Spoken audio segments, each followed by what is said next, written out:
Welcome to HortTube. My name is Jim Putnam. In this video, I'm setting up a seed starting station with some grow lights in my dining room. I bought this baker's rack from Amazon.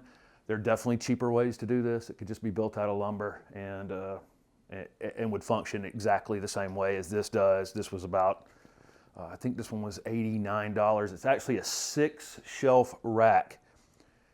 I only used 5 shelves. This system allows you to adjust the shelves into different heights. This one was tall enough. All the 5-shelf versions of this were only about this tall, and I wasn't going to have very much room in between each shelf because I'm hanging the grow lights right under this shelf is where the grow light's going, and then my flats sit right on one of the shelves. So I needed this much space between them. So this one works absolutely perfect.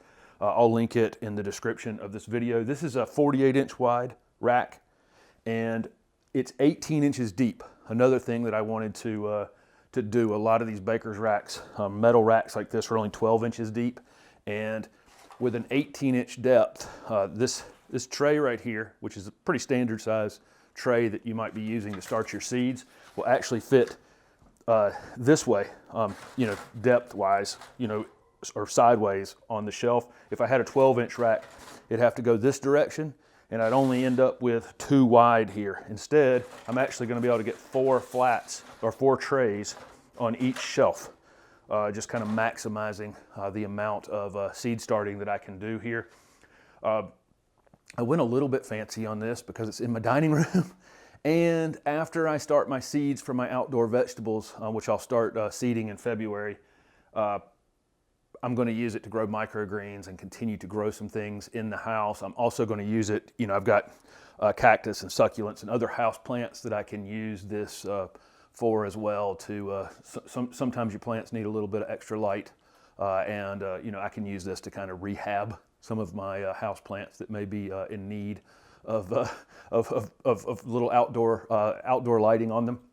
So I've got 2 different fluorescent systems. Actually, I got one fluorescent tube system, a T5 system, and I'm familiar with these. I've used these T5 bulbs before. They're just tiny fluorescent bulbs. If you're not familiar with them, these are just a full spectrum bulb. I'm not an expert on grow lights by any stretch of the imagination, but I have used these T5 high output fluorescent system before, and worked great over at my nursery, doing a little bit of seed starting, in a greenhouse, and these worked great. These are 4 bulb ones. They're about a little over a foot wide, and they're 48 inches long, and I think these ran about $120. They have a 5-year warranty on them.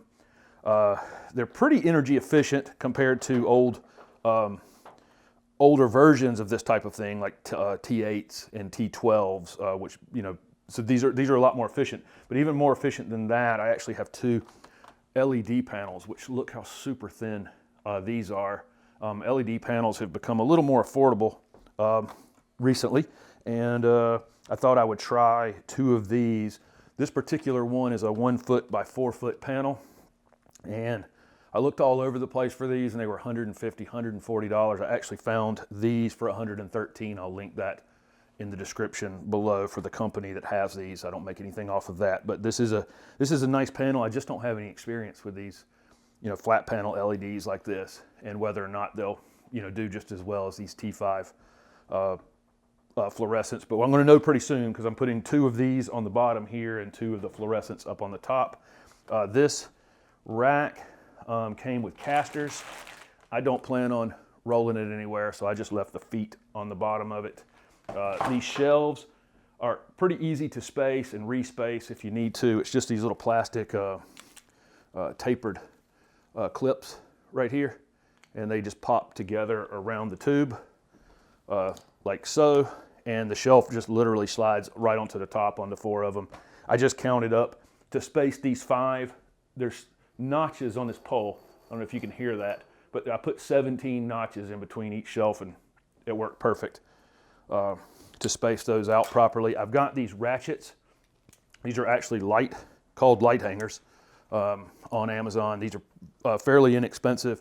These will allow me to hang my lights up under this shelf right here, and then ratchet them up or down, just like this. So I can get the lights pretty close to, when I first put the tray in here, I can have the light pretty much right on top of them. And then as they come up and grow some, I can raise the lights up a little more. All I'm missing today is a timer. I need to get a timer, but it's going to be February before I start my seeding. I'll link some trays in the bottom of this. You need a, I'm going to use a tray, and then I have to use some sort of solid tray underneath it to catch the water, because we don't want the water, we don't want to water this tray and then have the water go onto the top of our electrical things right below it. So I will use a solid tray under my seed flat, and that's pretty much it. I'll give you some close-ups on how I hang these ratchets up, and how these lights are hanging up underneath here. So I got the first fixture up using these ratchet straps, and there's a wire already on the back of that fixture, and you can see it right here. I've got that one on, and you see this space up here. I can raise it. I can configure those hangers a little bit differently, and get that all the way up to the top, and you see how the tray fits sideways under that, and I'll be able to put 4 of them across just like that. The one down below it, I already have that side on, and let's go around here.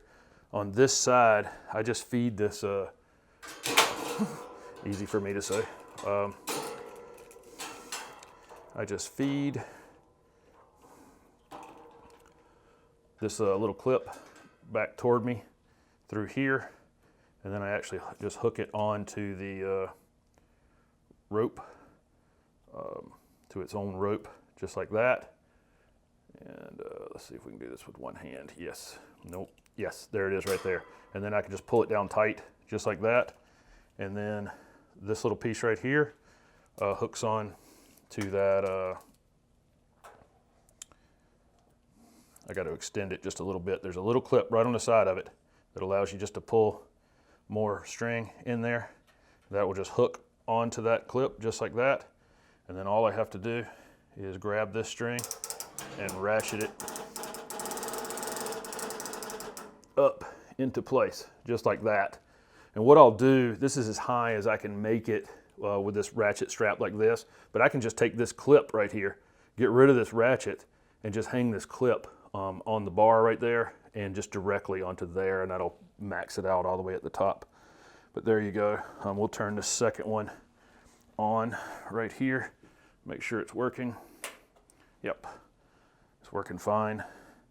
So that's quick and easy, really a quick and easy install. This rack goes together in just a few minutes, and the lights hang very quickly. The flat panels do not have that wire piece on it, but these ratchets come with all this extra rope, or all this extra string, so I just tied a piece on here, and I'm going to do the same thing on the other end, and use the exact same ratcheting system.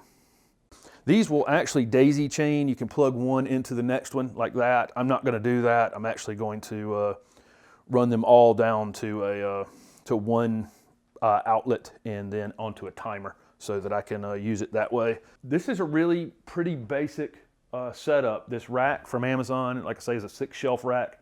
I only used 5 shelves to give me plenty of room in here to be able to adjust these lights down toward, when you're doing seedlings, you want them pretty close. As they grow, you can raise them up. If I put house plants in here, I'd probably want these pinned pretty much all the way at the top. But other than that, it's pretty straightforward. I've run these T5 fluorescents for a little while just to see what kind of heat they're putting out. They're putting out a little bit of heat. You'd expect that, but it's not bad at all. It's nothing like old fluorescent tubes did. So I'm not concerned about them overheating anything over here. And these LEDs are just super cool.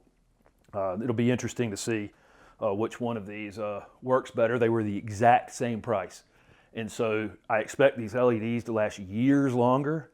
And I like that super, super thin flat panel, as opposed to, this is about 1.5 inches. This is low profile compared to what they used to be, but this is about 2 inches, I think. And these are less than 1/2 inch. I mean, it's really amazing how thin those are. So I would prefer to use those, but I'm going to see. Let me turn this off and see if this light will adjust. So with the next video I do on here will be, I'll get the timer installed, and then I'll be seeding, and I'm gonna start sometime in early February doing seeding in here. And like I say, I'm gonna link these trays, some seed starting mixes that you can use in here, some solid trays to go under these, because obviously we don't want to introduce water into our electric components. And there again, pretty straightforward. It's just, like I say, it's just the rack, the lighting units, and those ratchet straps, and those ratchet straps can be put in different ways to adjust them differently. So it's just 3 pieces plus a timer, so really 4 pieces to set this thing up, and then whatever type of growing medium and trays and that kind of thing you're going to use. Most of that can be reused, sterilized and reused in the future. But there you go. Thank you very much for watching this video, and don't forget to subscribe to my channel, and you'll see how this develops over the course of the year with my vegetable seeds, and then after that some microgreens and growing some other food just inside right here on this rack and taking advantage of it being here.